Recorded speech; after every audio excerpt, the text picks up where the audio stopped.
English as She is Taught, Part 2 by Mark Twain. We come now to historical matters, historical remains, one might say. As one turns the pages, he is impressed with the depth to which one date has been driven into the American child's head, 1492. The date is there, and it is there to stay. And it is always at hand, always deliverable at a moment's notice. But the fact that belongs with it, that is quite another matter. Only the date itself is familiar and sure.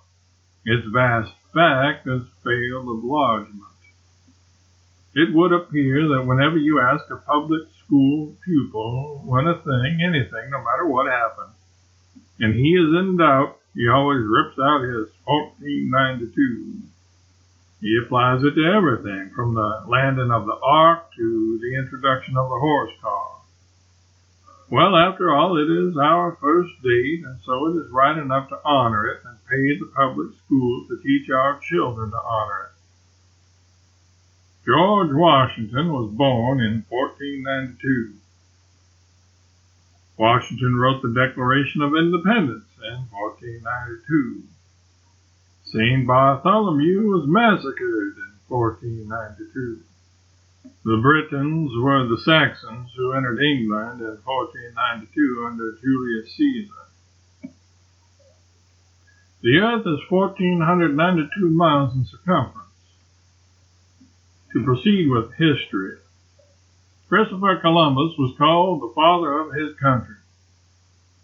Queen Isabella of Spain sold her watch and chain and other millinery so that Columbus could discover America.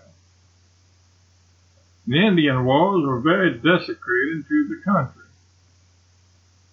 The Indians pursued their warfare by hiding in the bushes and then scalping them.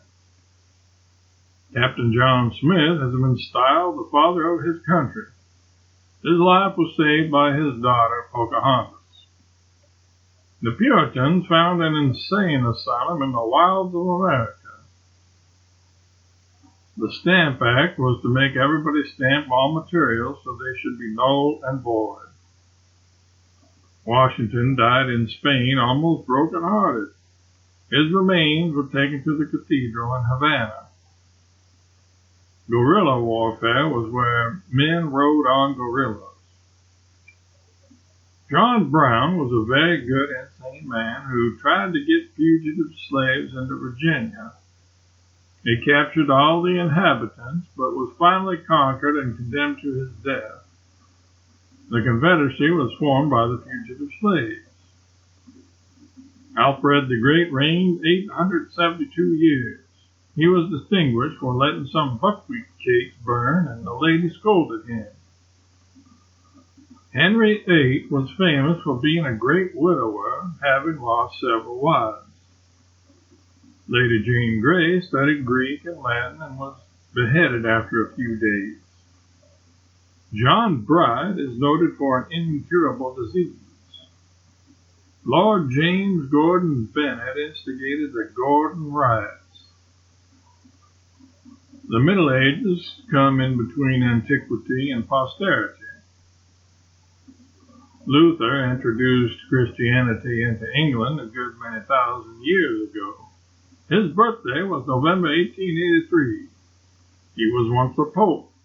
He lived at the time of the Rebellion of Worms.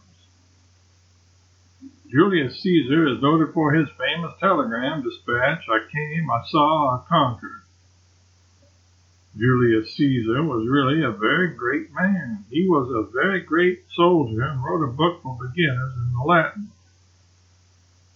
Cleopatra was caused by the death of an asp which she dissolved in a wine cup. The only form of government in Greece was a limited monkey. The Persian War lasted about 500 years. Greece had only 7 wise men. Socrates destroyed some statues and had to drink shamrock. Here is a fact correctly stated, and yet it is phrased with such ingenious infelicity that it can be depended upon to convey misinformation every time it is uncarefully unread. By the Salic law, no woman or descendant of a woman could occupy the throne. To show how far a child can travel in history with judicious and diligent boosting in the public school, we select the following mosaic. Abraham Lincoln was born in Wales in 1599. In the chapter headed Intellectual, I find a great number of most interesting statements. A sample or two may be found not amiss. Bracebridge Hall was written by Henry Irving. Showbound was written by Peter Cooper. The House of the Seven Gables was written by Lord Bryant. Edgar A. Poe was a very curdling writer. Cotton Mather was a writer who invented the cotton gin and wrote histories. Beowulf wrote the scriptures. Ben Jonson survived Shakespeare in some respects. In the Canterbury Tale, it gives account of King Alfred on his way to the shrine of Thomas Bucket. Chaucer was the father of English pottery. Chaucer was a bland verse writer of the 3rd century. Chaucer was succeeded by H. Wads Longfellow, an American writer. His writings were chiefly prose, and nearly 100 years elapsed. Shakespeare translated the scriptures, and it was called St. James because he did it. In the middle of the chapter, I find many pages of information concerning Shakespeare's plays, Milton's works, and those of Bacon, Addison, Samuel Johnson, Fielding, Richardson, Sterne, Smollett, Defoe, Locke, Pope, Swift, Goldsmith, Burns, Cowper, Wordsworth, Gibbon, Byron, Coleridge, Hood, Scott, Macaulay, George Eliot, Dickens, Bulwer, Thackeray, Browning, Mrs. Browning, Tennyson, and Disraeli. A fact which shows that into the restricted stomach of the public school pupil is shoveled every year the blood, bone, and viscera of a gigantic literature, and the same is there digested and disposed of in a most successful and characteristic and gratifying public school way. I have space for but a trifling few of the results. Lord Byron was the son of an heiress and a drunken man. William Wordsworth wrote The Barefoot Boy and Imitations on Immortality. Gibbon wrote a history of his travels in Italy. This was original. George Eliot left a wife and children who mourned greatly for his genius. George Eliot, Miss Mary Evans, Mrs. Cross, Mrs. Lewis was the greatest female poet, unless George Sand is made an exception of. Bulwer is considered a good writer. Sir Walter Scott, Charles Bronte, Alfred the Great, and Johnson were the first great novelists. Thomas Babington Macaulay graduated at Harvard and then studied law. He was raised to the peerage as baron in 1557 and died in 1776. Here are 2 or 3 miscellaneous facts that may be of value if taken in moderation. Homer's writings are Homer's essays, Virgil the Aeneid, and Paradise Lost. Some people say that these poems were not written by Homer, but by another man of the same name. A sort of sadness kind of shown in Bryant's poems. Holmes is a very profligate and amusing writer. When the public school pupil wrestles with the political features of the great republic, they throw him sometimes. A bill becomes a law when the president vetoes it. The 3 departments of the government is the president rules the world, the governor rules the state, the mayor rules the city. The first conscientious Congress met in Philadelphia. And the Constitution of the United States was established to ensure domestic hostility. Truth crushed to earth will rise again, as follows. The Constitution of the United States is that part of the book at the end which nobody reads. And here she rises once more and untimely. There should be a limit to public school instruction. It cannot be wise or well to let the young find out everything. Congress is divided into civilized, half-civilized, and savage. Here are some results of studying music and oratory. An interval in music is the distance on the keyboard from one piano to the next. A rest means you are not to sing it. Emphasis is putting more distress on one word than another. The chapter on physiology contains much that ought not to be lost to science. Physiology is the study about your bones, stomach, and vertebrae. Occupations which are injurious to health are carbolic acid gas, which is impure blood. We have an upper and lower skin. The lower skin moves all the time, and the upper skin moves when we do. The body is mostly composed of water, and about 1/2 is avaricious tissue. The stomach is a small pear-shaped bone situated in the body. The gastric juice keeps the bone from creaking. The chyle flows up the middle of the backbone and reaches the heart where it meets the oxygen and is purified. The salivary glands are used to salivate the body. In the stomach, starch is changed to cane sugar and cane sugar to sugar cane. The olfactory nerve enters the cavity of the orbit and is developed into the special sense of hearing.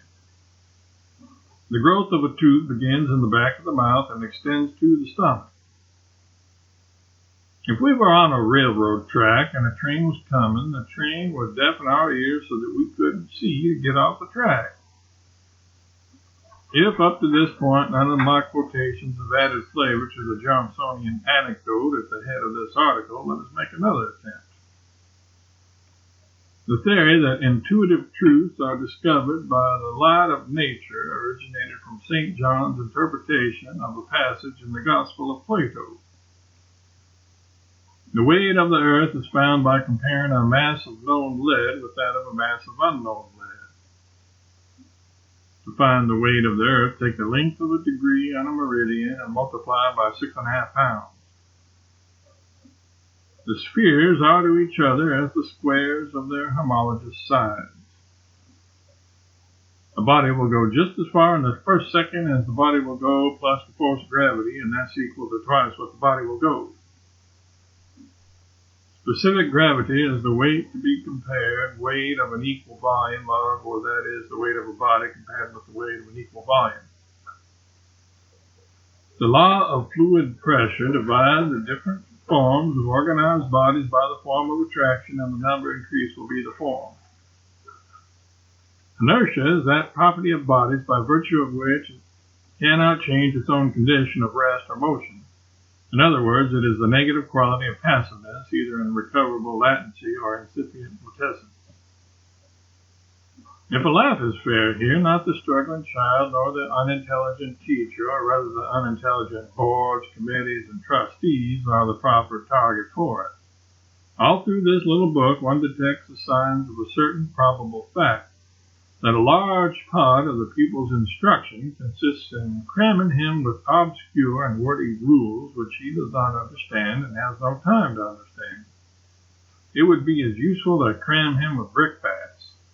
They would at least stay. In a town in the interior of New York a few years ago, a gentleman set forth a mathematical problem and proposed to give a prize to every public school pupil who should furnish the correct solution of it. 22 of the brightest boys in the public schools entered the contest.